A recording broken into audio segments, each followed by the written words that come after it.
You, John Fitzgerald Kennedy, do solemnly swear. I, John Fitzgerald Kennedy, do solemnly swear. That you will faithfully execute the office of President of the United States. That I will faithfully execute the office of President of the United States. And will, to the best of your ability. And will, to the best of my ability. Preserve, protect, and defend the Constitution of the United States. Preserve, protect, and defend the Constitution of the United States. So help you God. So help me God.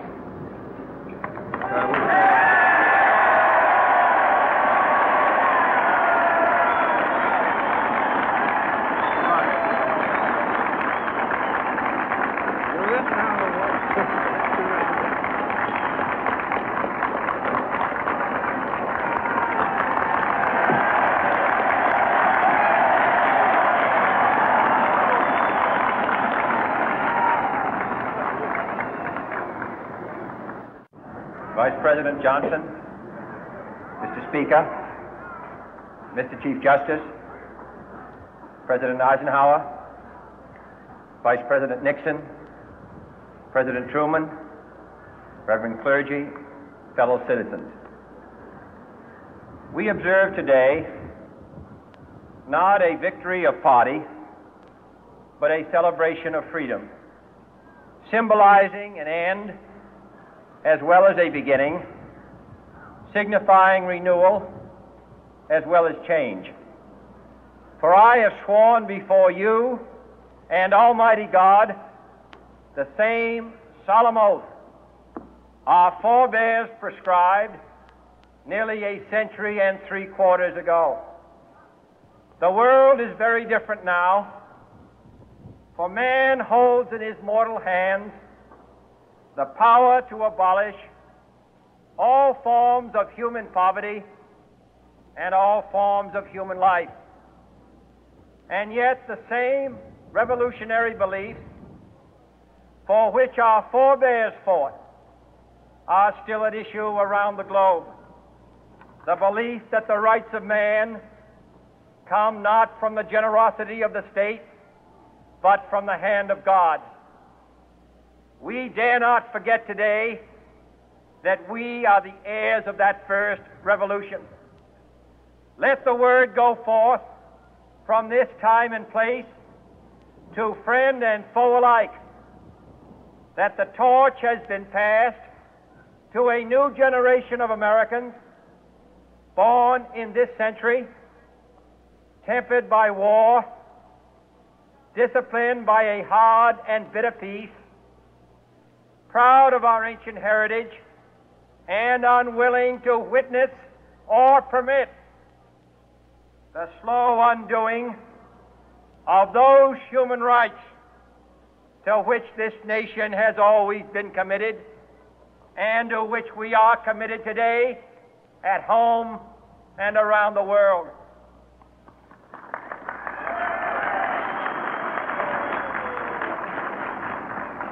Let every nation know, whether it wishes us well or ill, that we shall pay any price, bear any burden, meet any hardship, support any friend, oppose any foe to assure the survival and the success of liberty.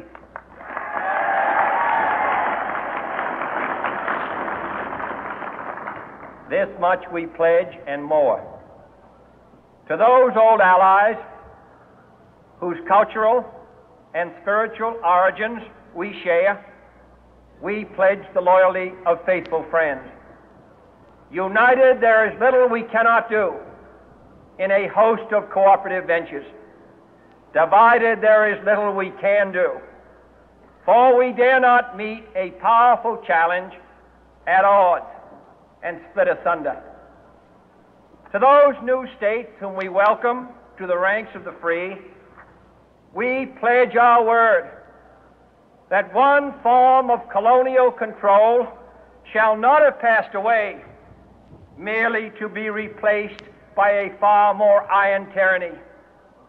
We shall not always expect to find them supporting our view, but we shall always hope to find them strongly supporting their own freedom, and to remember that in the past, those who foolishly sought power by riding the back of the tiger ended up inside.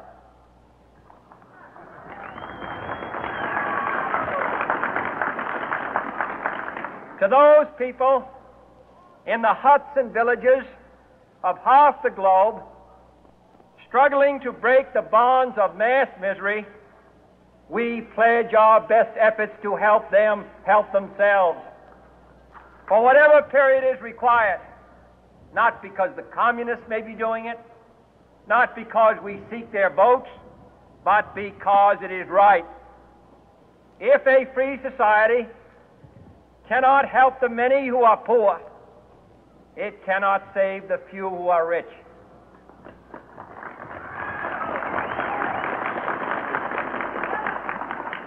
To our sister republics south of our border, we offer a special pledge to convert our good words into good deeds, in a new alliance for progress, to assist free men and free governments in casting off the chains of poverty. But this peaceful revolution of hope cannot become the prey of hostile powers. Let all our neighbors know that we shall join with them to oppose aggression or subversion anywhere in the Americas. And let every other power know that this hemisphere intends to remain the master of its own house.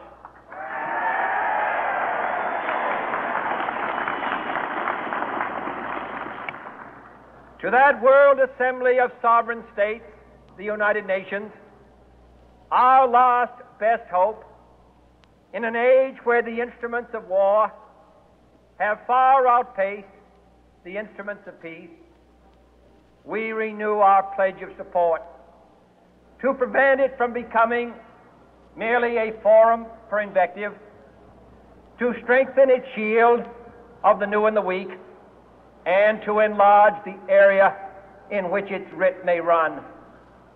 Finally, to those nations who would make themselves our adversary, we offer not a pledge, but a request that both sides begin anew the quest for peace. Before the dark powers of destruction, unleashed by science, engulf all humanity in planned or accidental self-destruction, we dare not tempt them with weakness, for only when our arms are sufficient beyond doubt can we be certain beyond doubt that they will never be employed.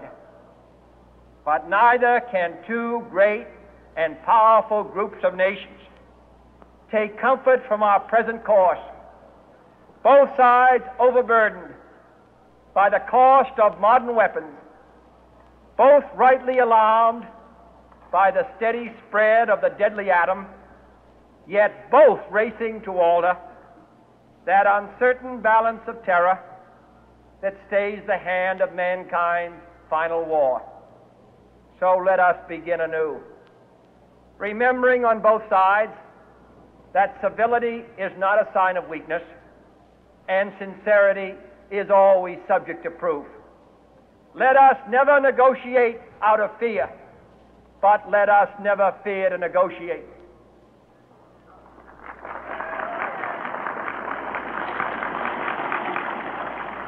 Let both sides explore what problems unite us, instead of belaboring those problems which divide us.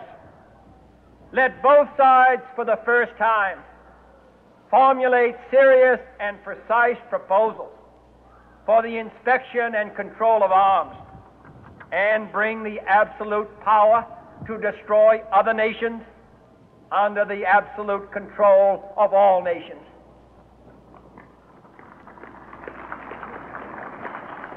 Let both sides seek to invoke the wonders of science instead of its terrors.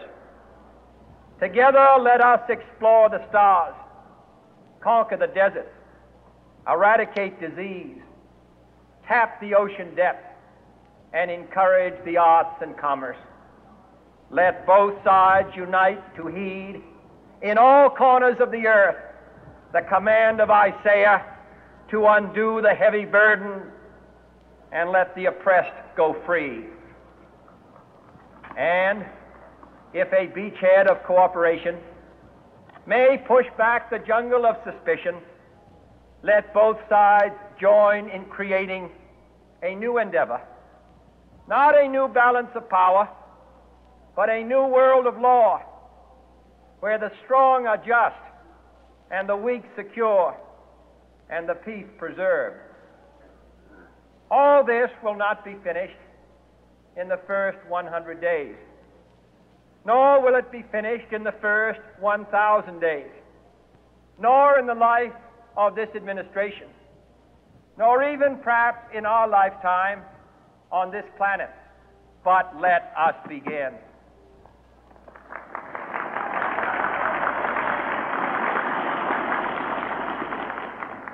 In your hands, my fellow citizens, more than mine, will rest the final success or failure of our course.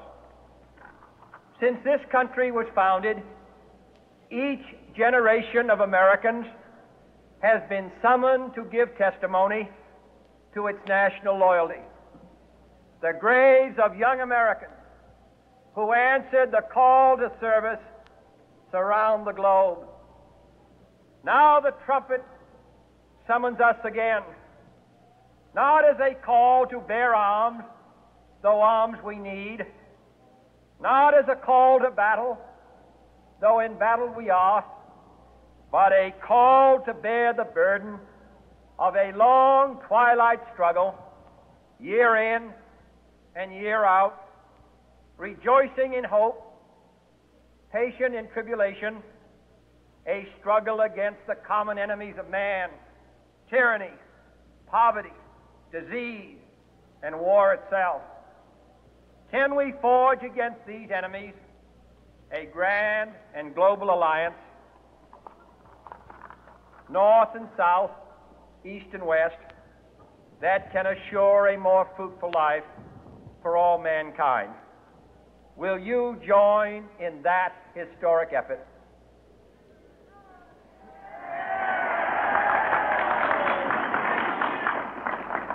In the long history of the world, only a few generations have been granted the role of defending freedom in its hour of maximum danger. I do not shrink from this responsibility. I welcome it.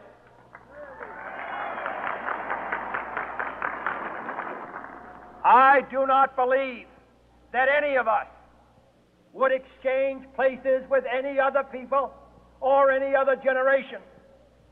The energy, the faith, the devotion which we bring to this endeavor will light our country and all who serve it.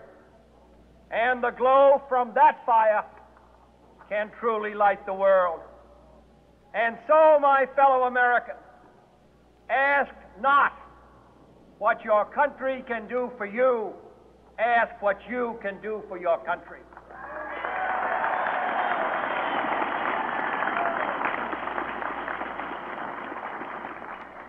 My fellow citizens of the world, ask not what America will do for you, but what together we can do for the freedom of man.